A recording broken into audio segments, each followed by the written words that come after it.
اعوذ باللہ من الشیطان الرجیم بسم اللہ الرحمن الرحیم رب اشرح لی صدری ویسر لی امری واحلل عقدۃ من لسانی یفقہوا قولی۔ تمام تعریفیں، تمام حمد و ثنا اس ذات باری تعالیٰ کے لیے کہ جو تمام جہانوں کا خلق کرنے والا اور پالنے والا ہے، اور تمام درود و سلام محمد و آل محمد کے لیے کہ جو وجہ تخلیق کائنات ہیں۔ السلام علیکم ورحمۃ اللہ وبرکاتہ۔ کل پارٹ 16 میں نے اس کا سورہ بقرہ کا اپلوڈ کیا، جس میں سے اس کا کچھ حصہ کٹ گیا تھا جو پوری اپلوڈ نہیں ہوئی ویڈیو، لہٰذا آج میں اسے وہیں سے کنٹینیو کروں گی جہاں سے وہ منقطع ہوا تھا اس ویڈیو میں۔ آیت نمبر 62 سے میں نے سٹارٹ کیا تھا کہ ان الذین آمنوا والذین ہادوا والنصارى والصابئین من آمن باللہ والیوم الآخر وعمل صالحا فلہم اجرہم عند ربہم ولا خوف علیہم ولا ہم یحزنون۔ اب اس میں جو ذکر ہو رہا ہے کہ ان الذین آمنوا، اس سے مراد بے شک جو ایمان لائے، یہاں مراد مسلمان ہیں۔ والذین ہادو، بنی اسرائیل کا دوسرا نام یہودی ہے، اور یہ یہودا حضرت یعقوب علیہ السلام کے بڑے بیٹے سے منسوب ہیں۔ بنی اسرائیل کی اکثریت حضرت سلیمان علیہ السلام کے بعد مرتد، مشرک اور بت پرست ہو گئی تھی۔ ان میں سے زیادہ تر یا قتل ہوئے تھے یا مر گئے، اور توحید پر جو باقی رہے تھے وہ یہودا و بنیامین کی اولاد میں سے ہیں۔ والنصارى، یہ حضرت عیسیٰ علیہ السلام کے پیروکار ہیں۔ حضرت امام رضا علیہ السلام سے روایت منقول ہے کہ ناصرہ جو فلسطین میں ایک بستی کا نام ہے، اس سے منسوب ہے۔ یہاں حضرت مریم اور حضرت عیسیٰ علیہ السلام رہائش پذیر تھے۔ صابئین کے بارے میں اختلاف ہے۔ کہا گیا ہے کہ اصل میں یہ لوگ حضرت نوح علیہ السلام یا حضرت ابراہیم علیہ السلام یا حضرت یحییٰ بن زکریا کے تابع ہیں۔ علامہ شیخ محمد جواد بلاغی کے مطابق یہ لوگ بصرہ اور بغداد کے درمیان رہتے ہیں۔ اگلی آیت ہے کہ وَإِذْ أَخَذْنَا مِيثَاقَكُمْ وَرَفَعْنَا فَوْقَكُمُ الطُّورَ خُذُوا مَا آتَيْنَاكُمْ بِقُوَّةٍ وَاذْكُرُوا مَا فِيهِ لَعَلَّكُمْ تَتَّقُونَ۔ اور وہ وقت یاد کرو جب ہم نے تم سے عہد لیا اور تمہارے اوپر کوہ طور کو بلند کیا، اور تمہیں حکم دیا کہ جو کتاب ہم نے تمہیں دی ہے اسے پوری قوت سے پکڑ رکھو، اور جو کچھ اس میں موجود ہے اسے یاد رکھو، شاید اس طرح تم بچ سکو۔ وَإِذْ أَخَذْنَا مِيثَاقَكُمْ، بنی اسرائیل سے لیے گئے عہد کا اجمالی ذکر یہاں آیت نمبر 40 میں آیا تھا جو ہم پڑھ چکے ہیں، اور بطور تفصیل آیت 83 اور 84 میں آئے گا۔ اور یہاں ذکر ہے کہ عہد و میثاق لیتے وقت ایک معجزہ بھی دکھایا گیا۔ وَرَفَعْنَا فَوْقَكُمُ الطُّورَ، کوہ طور کو ان کے اوپر سایہ بان کی طرح بلند کیا۔ یہاں لفظ طور آیا ہے، مراد کوہ طور ہے۔ یعنی حضرت موسیٰ علیہ السلام نے جب قوم کے سامنے تورات کو پیش کیا، جس میں نظام زندگی، شریعت اور حلال و حرام موجود تھا، تو ان کی قوم نے قبول کرنے سے انکار کیا۔ اس وقت کوہ طور کا ایک ٹکڑا جبرائیل علیہ السلام نے ان کے اوپر اٹھایا، یعنی ان کے سروں پر بلند کیا اور انہیں ڈرایا۔ کوہ طور کے بلند ہونے کا ذکر، یعنی ان کے سروں پر ہینگ ہونے کا ذکر 4 مقامات پر آیا ہے۔ ایک تو اسی مقام پر سورہ بقرہ میں آیت نمبر 93، سورہ نساء آیت نمبر 154 اور سورہ اعراف 171 میں۔ خُذُوا مَا آتَيْنَاكُمْ بِقُوَّةٍ، ان سے کہا گیا کہ جو تورات ہم نے تمہیں دی ہے اسے مضبوطی سے تھام لو، اس کی حفاظت اور اس پر عمل پیرا ہونے میں کوتاہی نہ کرو، جس طرح ہمارے لیے حکم ہے کہ ہم قرآن کریم کو مضبوطی سے تھام لیں اور گمراہی کے راستے پر نہ چلیں۔ وَاذْكُرُوا مَا فِيهِ لَعَلَّكُمْ تَتَّقُونَ، اور اسے یاد رکھو تاکہ تم متقین میں سے ہو جاؤ، یعنی اسے اپنی زندگی کا حصہ بناؤ تاکہ تم تقوی اختیار کرو، یعنی بچ سکو ہر طرح کی گمراہی سے اور کامیابی کے ساتھ اپنی منزل تک پہنچ سکو۔ پھر آیت 64، ثُمَّ تَوَلَّيْتُم مِّن بَعْدِ ذَلِكَ فَلَوْلَا فَضْلُ اللَّهِ عَلَيْكُمْ وَرَحْمَتُهُ لَكُنتُم مِّنَ الْخَاسِرِينَ۔ اب کیسی بات ہے کہ قوم بنی اسرائیل کیسی قوم تھی کہ اتنی ان پر اللہ نے نعمتیں نازل کیں، من و سلوہ اتارا، فرعون کے ظلم و ستم سے نجات دلائی، ان کے لیے دریا کو شق کیا، پھر بھی گوسالہ پرستی شروع کر دی، اور شرک جو کہ ناقابل معافی گناہ ہے، پھر بھی اللہ نے انہیں دنیا میں ہی سزا دی۔ پھر ان کی توبہ قبول کی، پھر کتنا بڑا معجزہ دکھایا کہ پہاڑ کو ان کے سروں پر ہینگ کر دیا، لٹکا دیا کہ یہ ایمان لے آئیں، تورات کو قبول کر لیں۔ یہاں جبر مقصد نہیں تھا کہ اللہ نے ان کے سروں پر پہاڑ کو ہینگ کر دیا، کہ ان کو ڈرا کے زبردستی ان کو مجبور کیا جائے ایمان لانے پر، بلکہ اللہ نے اپنی آخری حجت کو تمام کیا۔ کیوں تمام کیا؟ صرف ان کی نجات کے لیے۔ اور اس وقت انہوں نے خوفزدہ ہو کر تورات کو قبول بھی کر لیا، مگر پھر آیت کیا کہہ رہی ہے کہ ثم تولیتم من بعد ذلک فلولا فضل اللہ علیکم ورحمتہ لکنتم من الخاسرین، کہ تم پھر اس کے بعد پلٹ گئے، اور اگر تم پر اللہ کا فضل نہ ہوتا، اس کی رحمت شامل حال نہ ہوتی، تو تم گھاٹا پانے والوں میں ہوتے۔ یعنی اس خوف کے بعد بھی بنی اسرائیل نے اپنی روش پر چلتے ہوئے تورات پر عمل کرنے سے منہ پھیر لیا۔ اگر آج دیکھا جائے تو کر تو ہم بھی یہی رہے ہیں۔ ہم میں سے کتنے لوگ ہیں جنہیں یہ پتہ ہی نہیں ہوگا کہ پورے قرآن کریم میں ہمارے لیے کیا کیا احکامات ہیں، کیا کیا واقعات ہیں جو ہمیں درس لینے کے لیے، عبرت حاصل کرنے کے لیے بیان کیے گئے ہیں۔ ہم کتنے تدبر و تفکر کے ساتھ قرآن کریم کو پڑھنے اور سمجھنے کی کوشش کرتے ہیں، لیکن اللہ کی رحمت، اس کا فضل ہماری نافرمانیوں سے بہت بڑا ہے۔ اور اللہ اپنی اسی رحمت اور اسی فضل کا یہاں ذکر کر رہا ہے کہ فلولا فضل اللہ علیکم ورحمتہ لکنتم من الخاسرین، کہ اگر اللہ کی رحمت اور اس کا فضل تمہارے شامل حال نہ ہوتا تو تم گھاٹے میں ہوتے، یعنی نقصان اٹھانے والوں میں ہوتے۔ پھر آگے آیت نمبر 65 میں پروردگار عالم ذکر کر رہا ہے کہ وَلَقَدْ عَلِمْتُمُ الَّذِينَ اعْتَدَوْا مِنْكُمْ فِي السَّبْتِ فَقُلْنَا لَهُمْ كُونُوا قِرَدَةً خَاسِئِينَ، اور تم اپنے ان لوگوں کو خوب جانتے ہو جنہوں نے سبت یعنی ہفتے کے بارے میں تجاوز کیا تھا، تو ہم نے انہیں حکم دیا تھا کہ بندر بن جاؤ۔ اب یہ ایک نیا قصہ شروع ہو رہا ہے۔ اس واقعے کی تفصیل بھی سورہ اعراف میں بتائی گئی ہے۔ مختصراً یہ کہ یہودیوں کی ایک بستی کا ذکر ہے کہ جن کا اللہ نے امتحان لیا۔ یہ لوگ دریا کے کنارے رہتے تھے اور مچھلیاں پکڑ کر ہی اپنا گزارا کیا کرتے تھے۔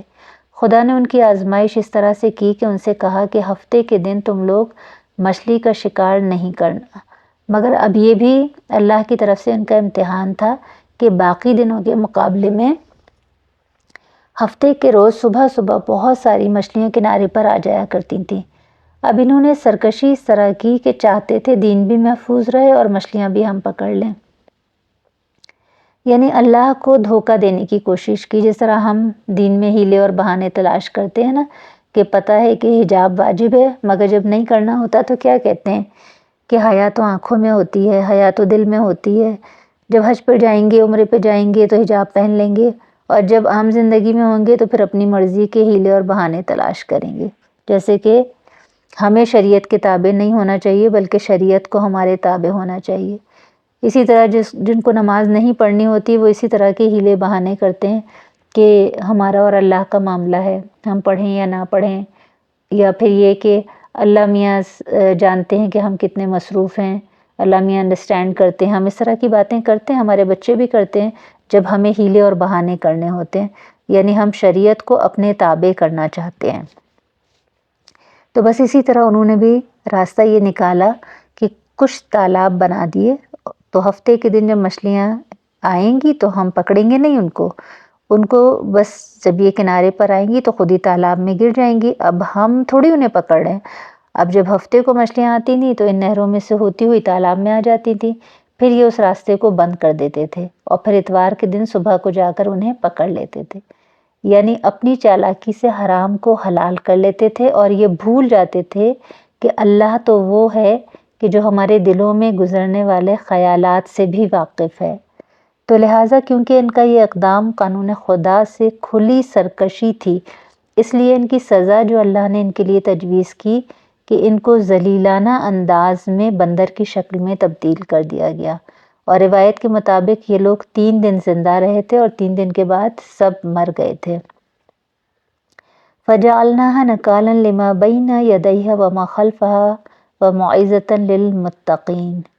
چنانچہ ہم نے اس واقعے کو زمانے کے اور بعد کے لوگوں کے لیے عبرت اور تقوی رکھنے والوں کے لیے نصیحت بنا دیا۔ اب اس آیت مبارکہ میں اللہ دو قسم کے لوگوں کا ذکر کر رہا ہے کہ ایک وہ لوگ جو سرکشی کرتے ہیں، اب چاہے وہ اس زمانے کے لوگ ہوں یا آج کے زمانے کے، انہیں مخاطب کر کے پروردگار عالم یہ ارشاد فرما رہا ہے کہ یعنی اللہ انہیں تنبیہ کر رہا ہے کہ دیکھو میں تمہارا یہ حشر کروں گا، لیکن جو اللہ کے نیک بندے ہیں، جو متقی و پرہیزگار ہیں، وہ ایسے واقعات سے نصیحت حاصل کرتے ہیں اور سیکھتے ہیں، جبکہ باقی جو ہیں جو خدا کی نافرمانی کرتے ہیں وہ اس طرح کے ہیلے بہانے تلاش کرتے ہیں، اور جو اللہ سے ڈرنے والے ہیں وہ خدا کی نافرمانی سے خود کو بچانے کی ہر حال میں کوشش کرتے ہیں۔ پھر آیت نمبر 67 میں ارشاد ہو رہا ہے کہ وَإِذْ قَالَ مُوسَىٰ لِقَوْمِهِ إِنَّ اللَّهَ يَأْمُرُكُمْ أَن تَذْبَحُوا بَقَرَةً قَالُوا تَتَّخِذُنَا هُزُوًا قَالَ أَعُوذُ بِاللَّهِ أَنْ أَكُونَ مِنَ الْجَاهِلِينَ۔ اور یاد کرو جب موسیٰ نے اپنی قوم سے کہا کہ خدا تمہیں گائے کے ذبح کرنے کا حکم دیتا ہے، تو وہ بولے کہ آپ ہمارا مذاق اڑا رہے ہیں۔ موسیٰ نے کہا خدا کی پناہ، میں تمہارا مذاق اڑا کر جاہلوں میں شامل ہو جاؤں۔ اب اس آیت کا بیک گراؤنڈ کیا ہے کہ بنی اسرائیل کا ایک شخص قتل ہو گیا اور قاتل کا پتہ نہیں چل رہا کہ کس نے قتل کیا ہے۔ اب عام طور پر ہوتا یہ ہے کہ جب قاتل کا پتہ نہ چل رہا ہو تو وہاں موجود لوگ ایک دوسرے کو بلیم کرنا شروع کر دیتے ہیں، تو یہاں بھی یہی ہو رہا تھا۔ تو اب اللہ رب العزت نے اس مسئلے کا ایک حل بتایا۔ کیا حل بتایا؟ کہ خدا تمہیں ایک گائے ذبح کرنے کا حکم دیتا ہے، اور یہ حکم خدا اپنے نبی جناب موسیٰ کے ذریعے سے دے رہا ہے۔ تو اب اگر یہ ایمان لانے والے ہوتے تو اپنے نبی کی اطاعت کرتے اور حکم خدا کی تعمیل بجا لاتے، مگر ایمان تو ان کے دلوں میں تھا ہی نہیں۔ یہ تو ہمیشہ سے سرکشی کے عادی تھے، لہٰذا جناب موسیٰ سے کہنے لگے کہ کیا آپ ہم سے مذاق کر رہی ہیں؟ تو جس پر جناب موسیٰ علیہ السلام نے انہیں جواب دیا کہ میں حکم خدا کے معاملے میں مذاق کروں گا؟ میں اللہ کی پناہ مانگتا ہوں ایسی چیز سے کہ میں تمہارا مذاق اڑا کر جاہلوں میں شامل ہو جاؤں۔ اور یہ بنی اسرائیل پھر اپنی سرکشی دکھا رہے ہیں، یہ نہیں کر رہے کہ حکم خدا کے آگے سر جھکا دیں اور بس اللہ نے گائے ذبح کرنے کا حکم دیا تو بس گائے ذبح کریں، نہیں، پھر ہیلے بہانے تلاش کر رہے ہیں۔ قالوا ادع لنا ربك يبين لنا ما هي قال انه يقول انها بقرة لا فارض ولا بكر عوان بين ذلك فافعلوا ما تؤمرون۔ کہنے لگے اپنے رب سے ہماری خاطر درخواست کیجیے کہ وہ ہمیں بتائے کہ گائے کیسی ہو۔ کہا وہ فرماتا ہے کہ نہ بوڑھی ہو نہ بچیا بلکہ درمیانی عمر کی ہو۔ فافعلوا ما تؤمرون، پس جس بات کا تمہیں حکم دیا گیا ہے اب اسے بجا لاؤ۔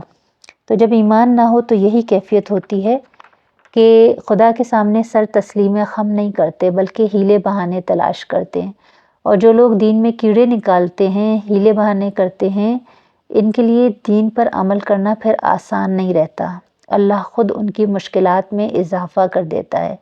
تو یہاں بھی یہی ہوا کہ پہلے تو صرف گائے ذبح کرنے کو حکم دیا گیا تھا، جب انہوں نے بہانے اور عذر تلاش کیے تو اللہ کی طرف سے شرطیں عائد ہوتی گئیں کہ گائے بوڑھی بھی نہ ہو، بچیا بھی نہ ہو، درمیانی عمر کی ہو۔ قالوا ادع لنا ربک یبین لنا ما لونھا، لیکن یہاں رکے نہیں، پھر سوال کر رہے ہیں کہ اپنے رب سے ہمارے لیے درخواست کیجیے کہ وہ ہمیں بتائے کہ اس گائے کا رنگ کیسا ہو۔ قال انہ یقول انھا بقرۃ صفراء، کہا وہ فرماتا ہے کہ گائے کا رنگ گہرا زرد ہو، فاقع لونھا تسر الناظرین، اور دیکھنے والوں کے لیے فرحت بخش ہو۔ اب یہاں جس طرح بنی اسرائیل حضرت موسیٰ علیہ السلام کو مخاطب کرتے تھے، شروع سے ہمیں ان کا یہ انداز نظر آ رہا ہے کہ ہمیشہ اس طرح سوال کرتے ہیں کہ آپ اپنے رب سے ہمارے لیے درخواست کر دیجیے، یعنی کبھی یہ نہیں کہتے کہ ہمارے رب سے یہ درخواست کر دیں، جس سے ان کے ایمان کی سطح واضح ہو جاتی ہے۔ اور پھر جب خدا نے گائے کے بارے میں بتا دیا کہ بس درمیانی عمر کی ہو، تو پھر ایک اور سوال کہ اس کا رنگ کیسا ہو۔ تو اب اللہ نے واضح کر دیا کہ اس کا رنگ زرد ہو، اور عام زرد رنگ نہ ہو بلکہ ایسا ہو کہ جو دیکھنے والوں کی آنکھوں کو اچھا لگے۔ اب اتنے سوال پوچھ رہے ہیں تو پھر آخر میں بات یہاں تک پہنچی کہ اس طرح کی گائے ملنا ہی مشکل ہو گئی، کیونکہ پھر سوال کیا قالوا ادع لنا ربک یبین لنا ما ہی ان البقرہ تشابہ علینا، کہا اپنے رب سے پھر درخواست کیجئے کہ وہ ہمیں بتائے کہ گائے کیسی ہو، گائے ہم پر مشتبہ ہو گئی ہے۔ وَإِنَّا إِنشَاءَ اللَّهُ لَمُهْتَدُونَ، اور اگر خدا نے چاہا تو ہم اسے ضرور ڈھونڈ لیں گے۔ اب کیا بہانہ کر رہے ہیں کہ ہمیں تو سمجھ میں ہی نہیں آ رہا کہ کس طرح کی ہو، اللہ سے کہیے کہ ذرا اور وضاحت کرے کہ کیسی ہو، تو انشاءاللہ پھر ہم اسے ڈھونڈ لیں گے۔ اب یہ بھی وہی انشاءاللہ اس انداز سے کہہ رہے ہیں جیسے ہم کبھی کبھی کہتے ہیں نا، کسی سے آنے کا وعدہ کرنا ہو یا کسی اور کام کا، تو دل میں تو نیت یہی ہوتی ہے کہ ہاں جانا تو ہے نہیں، بس یہ کام کرنا تو ہے نہیں، اب انشاءاللہ کہہ دیں تاکہ اللہ کی طرف سے بھی سوال نہ ہو کہ تم نے تو وعدہ کیا تھا تو پورا نہیں کیا، اور سامنے والا بھی مطمئن ہو جائے کہ اللہ پر توکل کر کے انشاءاللہ کہا جا رہا ہے کہ اللہ کی مرضی کے بغیر تو کوئی کام ہو ہی نہیں سکتا۔ تو یہ بھی اسی نیت سے کہہ رہے ہیں کہ انشاءاللہ ہم ضرور ڈھونڈ لیں گے۔ آج کی جو یہ فہم القرآن کا، درس قرآن کا یہ سیشن ہے، اس کو ہم یہیں پہ روک دیتے ہیں تاکہ زیادہ طویل نہ ہو جائے اور آپ اتنا وقت آسانی سے نکال سکیں کہ اس کو پورا سنیں، اور پھر انشاءاللہ نیکسٹ ویڈیو سے اس کو کنٹینیو کریں گے۔ اور دعا گو ہوں بارگاہ رب العزت میں کہ پروردگار عالم ہم سب کو خلوص نیت کے ساتھ قرآن کریم پڑھنے، سمجھنے اور اس پر عمل کرنے کی توفیق عطا فرمائے۔ وآخر دعوانا ان الحمد للہ رب العالمین۔ اللہم صلی علی محمد و آل محمد وعجل فرجہم۔